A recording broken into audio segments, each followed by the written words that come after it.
सांसों के द्वारा अपने मन को शांत करने के बारे में आपने सुना होगा, लेकिन क्या आप सोच सकते हैं कि सांसों का एक ऐसा ध्यान है जो आपके शरीर को सभी बीमारियों से बचा सकता है? देखिए, आप सब लोगों ने कपालभाति, अनुलोम विलोम इनके बारे में सुना होगा। दरअसल कपालभाति या फिर अनलॉकेटर है। उसी प्रकार कुछ पलों का सांसों का तूफान आपके रोम रोम को जागृत कर सकता है। सांसों के इस अद्भुत विज्ञान के बारे में महात्मा बुद्ध ने एक कहानी के माध्यम से बहुत अच्छे तरीके से समझाया है। महात्मा बुद्ध के सबसे प्रिय शिष्य आनंद ने एक बार बुद्ध से सवाल किया कि हे बुद्ध, आप हमेशा कहते हैं कि सांसों पर ध्यान लगाओ, लेकिन ध्यान तो हम किसी भी चीज का कर सकते हैं, जैसे कि अपने चलने पर, भोजन करने पर या फिर कोई काम करने पर सांसों पर ध्यान लगाना क्यों महत्वपूर्ण होता है? महात्मा बुद्ध ने इसका जवाब देते हुए बताया कि सांसें हमारे जीवन का आधार होती हैं। उन्हीं से हमें जीवन मिलता है और उन्हीं के छूट जाने से जीवन खत्म हो जाता है। आनंद, अगर जीवन को समझना है तो हमें अपने मन को समझना होगा, और सांसें हमारे मन और हमारे शरीर के बीच एक पुल का काम करती हैं। अगर तुम इस पुल पर चलना सीख लेते हो तो तुम अपने शरीर के माध्यम से अपने मन में प्रवेश कर पाओगे। तथागत ने आगे कहा कि तुम ध्यान किसी भी चीज का लगा सकते हो, किसी भी वस्तु का लगा सकते हो, लेकिन सांसें हमारे साथ तीनों पहर रहती हैं, और जब हम सोते हैं तब भी हमारी सांसें ही चल रही होती हैं। इसीलिए सांसों का ध्यान सबसे आसान ध्यान है। उस ध्यान को तुम कभी भी कर सकते हो, और सांसों के द्वारा अपने मन को समझना ज्यादा आसान हो जाता है, क्योंकि जब हम दुखी होते हैं, परेशान होते हैं, तो हमारी सांसें अलग तरीके से चलती हैं, लेकिन जब हम शांत होते हैं, आनंद में होते हैं, तब हमारी सांसें अलग तरीके से कार्य करते हैं। जब हम गुस्से में होते हैं अथवा डर में होते हैं, तब हमारी सांसें अलग प्रकार से कार्य करते हैं। इसीलिए हमारे मन की भावनाओं को समझने के लिए हमें अपनी सांसों को समझना होगा। जिस प्रकार हमारी सांसें चलेंगी, उसी प्रकार हमारे मन में भावनाएं पैदा होंगी। आनंद ने सवाल की कि हे बुद्ध, मन की भावनाओं को समझने के लिए हमें सांसों का कौन सा ध्यान करना होगा, और क्या उस ध्यान से मन की भावनाएं काबू में की जा सकती हैं? जैसे मन के अश्लील गंदे विचारों को रोकना हो, गुस्से को काबू में करना हो, या फिर जलन जैसी नकारात्मक भावनाओं से छुटकारा पाना हो। क्या कोई ध्यान ऐसा है जो हमारे मन को शुद्ध कर सकता है? क्योंकि जब तक मन में पवित्रता पैदा नहीं होगी, तब तक ध्यान करने का कोई लाभ नहीं है। लेकिन ना चाहते हुए भी साधक के मन को नकारात्मक भावनाएं घेर लेती हैं, और जो उसके ध्यान में बहुत बड़ी बाधा बन जाती है। तथागत ने कहा कि जो अपनी सांसों को समझ गया, समझो वह बदल गया। इंसान के शरीर में और उसके मस्तिष्क में जितनी भी प्रतिक्रियाएं होती हैं, वह सब उसकी सांसों के चलने के अनुसार पैदा होती हैं। मनुष्य कभी ध्यान ही नहीं देता कि उसका मन उसकी सांसों के अनुसार प्रतिक्रिया कर रहा है। कभी होश पूर्वक देखने का प्रयास करना। जब तुम्हारे अंदर गुस्सा, डर या फिर चिंता जैसी भावनाएं पैदा होती हैं, तब तुम्हारी सांस लेने की गति तेज हो जाती है, और जब तुम शांत होते हो, आनंद में होते हो, तब तुम्हारी सांसों की गति एकदम शिथिल हो जाती है।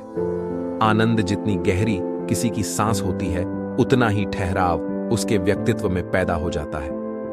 अक्सर तुम देखना कि जो लोग गहरी सांस नहीं लेते हैं, यानी कि छाती से सांस लेते हैं, सांसें उथली उथली रहती हैं, ऐसे लोग ज्यादा दुखी और चिंतित रहते हैं। और वहीं पर जिन लोगों की सांस गहरी होती है, उनकी आंखों में तुम्हें एक शांति नजर आएगी, एक आनंद दिखेगा। ऐसे लोग किसी भी परिस्थिति में बेचैन नहीं होते हैं। उनका मन हमेशा शांत बना रहता है। वह कठिन से कठिन परिस्थिति को भी बड़ी शांति से सुलझा है, और इसीलिए उनकी बुद्धि, उनका मस्तिष्क दूसरों से तेज काम कर पाता है, क्योंकि उनका मन शांत होता है, नकारात्मक भावनाओं से खाली होता है। आनंद, अगर कोई भी मनुष्य नकारात्मक भावनाओं या नकारात्मक विचारों से घिरा रहता है, शरीर में सुस्ती, आलस्य, इस सब भावनाएं उसकी सांसों के कारण पैदा होती हैं। इसीलिए यह बहुत आवश्यक है। अगर जीवन में अच्छी आदतें बनानी है, सोचने का नजरिया सकारात्मक रखना है, तो हमें अपनी सांसों को समझना होगा, और उसका सबसे अच्छा तरीका है अपनी सांसों का ध्यान। सांस हमारी हमेशा चलती रहती है। अगर पूरे दिन में से कुछ समय हम अपनी सांसों पर ध्यान लगाने को दें, तो हमारा पूरा जीवन परिवर्तित हो सकता है। धीरे धीरे जैसे जैसे सांसों पर ध्यान गहरा होता जाएगा, वैसे वैसे तुम अपनी भावनाओं को समझने लगोगे, अपने शरीर में चल रही प्रतिक्रियाओं को अच्छे से देखने लगोगे। यह तभी संभव हो सकता है जब तुम अपने प्रति सचेत रहो, अपने प्रति होश में रहो। और होश तभी जागृत होता है जब किसी चीज पर निरंतर ध्यान लगाया जाता है। और हमेशा ध्यान में रहने के लिए प्रकृति ने हमें सांसें दी हैं। हम अपनी सांसों पर चलते समय, खाते समय, उठते समय, बैठते समय, हर वक्त, हर समय ध्यान लगा सकते हैं।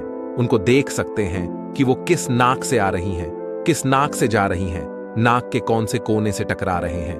और जब हम निरंतर ये देखने लगते हैं तो हमारे विचार टने लगते हैं। अब हम वास्तविकता की दुनिया में जी रहे होते हैं। अब शरीर की छोटी से छोटी संवेदना, हर एक भावना का हमारे शरीर, हमारी ऊर्जा और हमारे मस्तिष्क पर क्या असर पड़ता है। अब तुम समझ पाओगे कि हमारे विचारों के कारण हमारी भावनाएं पैदा होती हैं। जैसे हमारे विचार होंगे, वैसी ही भावनाएं हमारे अंदर पैदा होती रहेंगी। एक सोते हुए बच्चे के पेट को देखना। आनंद जब भी वह सोता है तो उसके पेट से सांस चल रही होती है, इसीलिए उसका मन बड़ा संवेदनशील होता है। जीवन में किसी भी कार्य में सफलता प्राप्त करने के लिए कुछ सकारात्मक भावनाओं का होना, या फिर कहे कि अच्छे गुणों का होना बहुत आवश्यक होता है। अच्छे गुण जैसे कि स्वभाव में धैर्य होना, गुस्सा न होना, कठिन परिस्थितियों में हार न मानना, चुनौतियों का डटकर मुकाबला करना, यह सारी भावनाएं या फिर कहे कि गुण एक इंसान में होने बहुत आवश्यक है अगर उसे बड़ी बड़ी सफलता हासिल करनी है। और यह सभी गुण हमारे स्वभाव में हमारी सांसों के द्वारा पैदा किए जा सकते हैं। इनका विज्ञान होता है, लेकिन अज्ञानतावश मनुष्य हमेशा अपने को बाहर से बदलना चाहता है, लेकिन अपने अंतर्मन पर कभी ध्यान नहीं देना चाहता, जहां से सारा ब्रह्मांड संचालित हो रहा है, जहां से आपकी सारी इच्छा पूरी हो सकती है। आनंद ने सवाल किया कि हे बुद्ध, आपने यह तो बताया कि हमारी भावनाएं हमारी सांसों से संचालित होती हैं, लेकिन क्या हमारी सांसें हमारे शरीर को भी स्वस्थ रख सकती हैं? और अगर हां, तो उसके लिए क्या तरीका है, कौन सा तरीका है, या फिर कौन सा ध्यान है? तथागत ने इसका जवाब देते हुए बताया कि हमारे शरीर के लिए सबसे ज्यादा आवश्यक हमारे रक्त का ठीक तरीके से चलना है। अगर शरीर में रक्त अच्छे तरीके से चलेगा तो हमारे शरीर में कोई बीमारी पैदा नहीं होगी, लेकिन अगर हमारा रक्त दूषित है, उसमें कुछ गंदगी है, तो वो शरीर के दूसरे अंगों को भी बीमार कर देगा। इसीलिए यह सबसे ज्यादा आवश्यक है कि आपका रक्त एकदम साफ हो, और रक्त के साफ होने के लिए सबसे ज्यादा जरूरी सांसें होती हैं। गहरी सांस हमारे रक्त को साफ रखती है। जिस प्रकार हमारे शरीर की खुराक भोजन होती है, उसी प्रकार हमारे रक्त की खुराक सांसें होती हैं। इसीलिए तुम जितनी गहरी सांस लेते हो, तुम पाते हो कि तुम्हारा मस्तिष्क उतना ही शांत, उतना ही शीतल होता जा रहा है, क्योंकि मस्तिष्क में रक्त का प्रवाह बहुत अच्छे से पहुंच रहा है। और इसीलिए मस्तिष्क में दुख, संताप या उदासी जैसे लक्षण कभी पैदा नहीं होते। सुबह सुबह अपनी सांसों के साथ किया गया ध्यान या फिर प्राणायाम हमारे पूरे जीवन को स्वस्थ बना सकता है, सारी बीमारियों को दूर कर सकता है। जो लोग रोज सुबह उठकर ठीक तरह से प्राणायाम करते हैं, उनका पूरा दिन आनंद से भरा हुआ रहता है। कोई दुख, कोई चिंता उनके दिमाग में घर नहीं कर सकती है। याद रहे कि सुबह का किया हुआ ध्यान या फिर प्राणायाम सबसे ज्यादा लाभकारी होता है। वैसे तो ध्यान तुम किसी भी समय कर सकते हो, क्योंकि ये हर समय लाभ पहुंचाता है, लेकिन जब बात प्राणायाम की आती है तो प्राणायाम सुबह सुबह करने चाहिए, जब पेट खाली होता है। ब्रह्म मुहूर्त में किया गया ध्यान आपको ध्यान की गहराइयों तक लेकर जा सकता है। कुछ ही समय में उसके अच्छे परिणाम देखने को मिलते हैं। ब्रह्म मुहूर्त वह समय होता है जब पूरी प्रकृति जागृत होती है। पक्षी अपने घोंसले छोड़कर भोजन की तलाश में निकल पड़ते हैं, ग्वाले गायों का दूध निकालते हैं, मंदिरों के द्वार खुल जाते हैं। ऐसा प्रतीत होता है जैसे कि पूरी प्रकृति का यह सर्जन का समय होता है। आनंद, अगर तुम होश में रहकर सुबह के समय की सुंदरता देख पाए तो तुम ध्यान की गहराइयों को समझ पाओगे, समाधि की अवस्था तक जा पाओगे। आपका पूरा जीवन अपने आप परिवर्तित हो जाएगा। बुरी आदत या बुरे विचार छोड़ने के लिए कोई मेहनत नहीं करनी पड़ेगी, अपने साथ कोई जबरदस्ती नहीं करनी पड़ेगी। बुरे विचार, बेफिजूल की भावनाएं अपने आप मन से गायब होती चली जाएंगी। जब तक तुम उन्हें बाहर से बदलने का प्रयास करते रहोगे, तब तक सफलता कभी तुम्हारे हाथ नहीं लगेगी। लेकिन अगर अपनी सांसों का सहारा लोगे तो पहले दिन से ही परिवर्तन आने शुरू हो जाएंगे। तथागत ने कहा कि मैं यह नहीं कहता कि इसका परिणाम तुम्हें 10 साल बाद मिलेगा, इसका परिणाम तुम्हें तत्क्षण मिलेगा। जब भी तुम कुछ समय के लिए अपनी सांसों को शांत करके एक जगह पर अपनी सांसों पर ध्यान टिका हो, तो तुम्हें एहसास होगा कि तुम्हारा मन अपने आप शांत हो गया है। उसमें कोई दुख, कोई विचार, कोई भावना तुम्हें परेशान नहीं कर पा रही है। कठिन परिस्थितियों में खुद पर काबू रखना, खुद पर विश्वास रखना, यह सबसे ज्यादा आवश्यक है।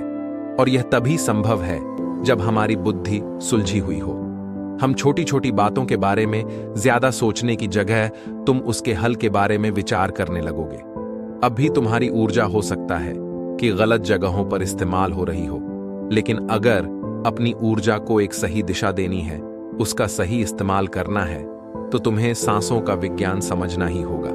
और यह कहकर बुद्ध हमेशा की तरह अपनी गहरी योग निद्रा में चले गए। तो दोस्तों, कैसी लगी ये कहानी? आपको कमेंट सेक्शन में जरूर बताना, और अच्छी लगी हो तो इस चैनल को सब्सक्राइब करके नोटिफिकेशन बेल को जरूर प्रेस कर देना। तो मिलते हैं अगली कहानी में, तब तक के लिए अपना ख्याल रखना। नमो बुद्धाय।